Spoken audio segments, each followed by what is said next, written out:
நேற்று கூட ஒரு பள்ளியில் ஆண்டு விழாவில் சிறப்பு விருந்தினராக கலந்து கொண்டிருக்கின்றார். அவர் பணியிலிருந்து ஓய்வு பெற்றாலும் தன்னுடைய சொல்லாற்றலால் மேடையில் இருந்து அவருக்கு இன்னும் ஓய்வு கிடைக்கவில்லை என்றே சொல்ல வேண்டும். அத்தகைய சொல்லாற்றல் மிக்கவர்.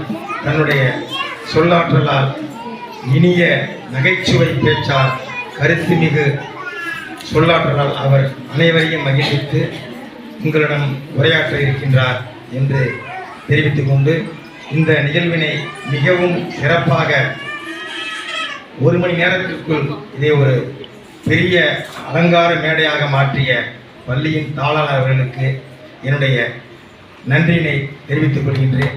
மேலும் நம்முடைய காலத்தில் இது போன்ற பட்டமளிப்பு விழா நாம் பெறுவதற்கு வாய்ப்பு கிடையாது.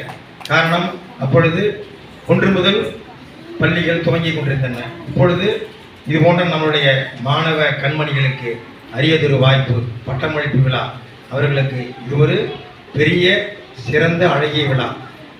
இந்த நிகழ்வில் பங்கு பெற்று பட்டங்களை பெறவிருக்கும் எனது அன்பு செல்வங்களுக்கு என்னுடைய வாழ்த்துதலை தெரிவித்துக் கொண்டு விடைபெறுகின்றேன். நன்றி, வணக்கம்.